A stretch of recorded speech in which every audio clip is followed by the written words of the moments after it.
Good morning, tubers. It's Farron here, and update on my Blood Angel captain, Captain Coleon, and a few other things I want to discuss as well. Basically, I went out into town and bought some shit, and I just want to share it with everybody. Okay, first up, Monsignor Captain Coleon. Yeah, I spent some proper time with this guy. I really wanted to concentrate on the shading and everything, and I found that using a very dark blue, which I used Necron Abyss, and then blended in two other reds, which was Mephiston Red and then Evil Sun Scarlet, and then finished the tip off with a bit of Ushbadi Bone for the final highlight. As you can see on the edges of the because if you use white to highlight, you're going to get pink. Yeah, it's a complementary colour, but it just doesn't look right. So if you use a beige, it's more complementary. Done a leather work on there. Still got to do a bit of this and a bit of that on there, because I'm not, even though I've done some blending on there, it just, for me, does not look quite right still. I keep looking at it and thinking, something's missing. Basically that's that part of him, and get to focus on the head from that. If I just get that bit out of view. I was focusing on it. There you go. Done the hair. Halfway through the visor, and I just got to finish off his mush. No, pretty much job done on that. Got to tweak the arm with the axe. Not 100% happy with that. So I'll be looking at that again a bit later. Tried an attempt at non-metallic golds with wet blending, and it's very difficult because the size of the actual, well, there's my thumb, so you can, this, what, half a centimetre square, I would say, this actual back part of the axe, and then you've got all those individual little like feathers and what have you, and that is pretty tough painting. So I'm going to give it a go though. Oh yes. And this part on his hand, I was really chuffed on the way how that turned out. So, and a lot of people, I've shown a couple, my family and all that, and they say, oh, the red looks a bit too dark, but I wanted his suit to look like blood red. He's a blood angel, for Christ's sake. So I don't want this bright, vibrant red, because when you look at all the fluff pictures, it's not a bright, vibrant red, it's very dull down red. Almost like a blood shade, so that's what I'm going for with my theme. So the ones that I've already painted, the Terminators, they'll stay as they are, but this is going to be a nice little centerpiece for my army. Yes, I said it, my army, yes. This is the base he's going to be standing on. For elites and HQs and stuff like that, important figures for the table, I decided to put them on really nice bases, make them stand out, and then all the cannon fodder, just on their basis. So when I was in town yesterday, yes, I bought some stuff from Games Workshop. Yes, I know, I'm a bit of a loony. I bought their dice because I was just there, and I looked at them and I thought, oh, let's get some dice. I haven't got any dice. So there's those. Didn't like the price though. 5 quid I think these were. But still, I got them anyway, so what the hell. And then bought myself one of the Black Library books. I got Horus Rising.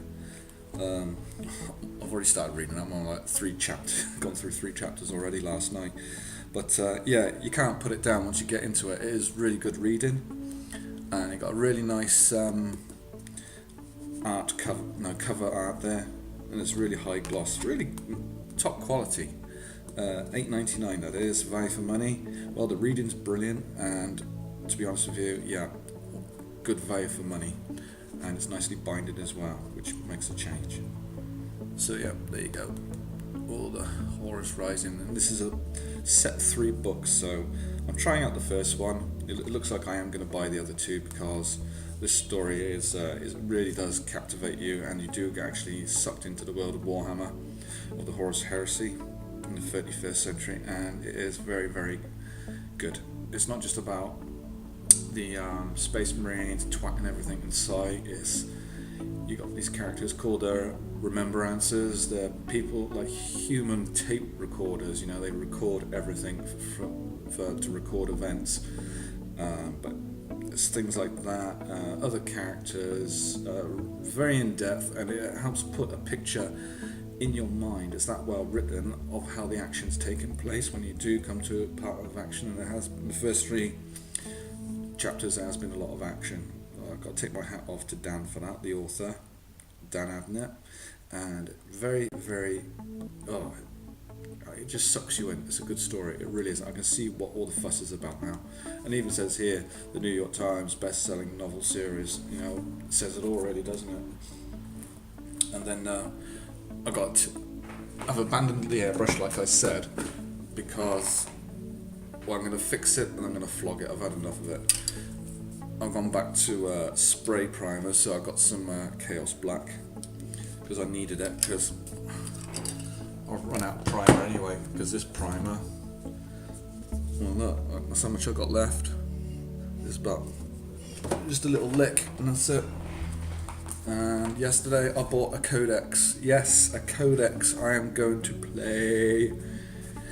And I got myself the Blood Angels codex. Let's see if I can get all of this in frame. I doubt if I can, but I mean the artwork in this, and the first part of the book is all fluff, and it is really good fluff, and you got all this concept art going through the whole book. It is fantastic. All your unit numbers there, the companies 1st through 10, different banners. Yeah, you're looking at some really tasty stuff. I mean, this is what I was meaning earlier about the armour colour. Okay, the artist impression here is a dark red. It's not a vibrant, bright, scarlet, orangey red, because they just stick out a bloody mile. They stick out a mile like this on the battlefield, I imagine, but who gives a shit, you know? It's more of a dark red, as I've said. And if you actually look closely at the picture, you can see blues in the shading, and the golds, for example, are not shiny, they're dull, as if they're just like a beigey coloured metal. Okay, and of course the guns are standard with a black housing, and then the gunmetal surrounds. That's that. And also, you know, like the Aquila here is in grey, so it's a very good reference. And then you just got like a standard reference there, as you get in a normal codex. So, and basically got the different coloured heads to denote different units. So you've got a Blood Angels veteran, and then you've got a Devastator Marine there. So Devastators have a blue helmet. And again, there's more concept art over here. I'm not sure if I think that's Sanguinus, the Primarch of the Blood Angels.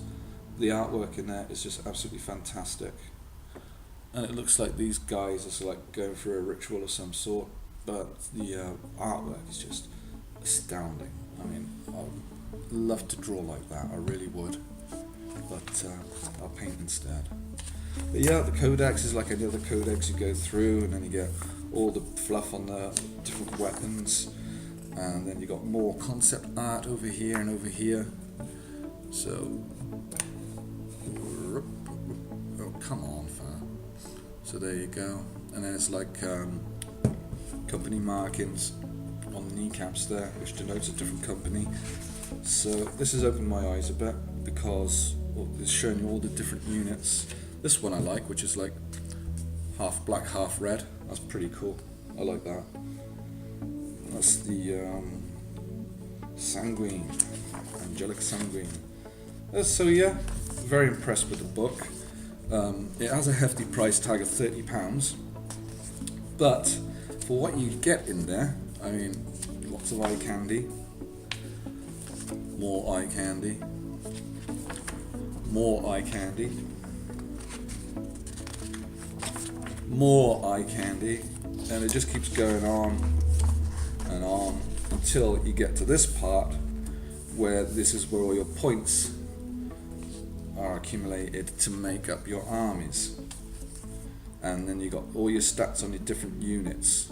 So you got like the new librarian there.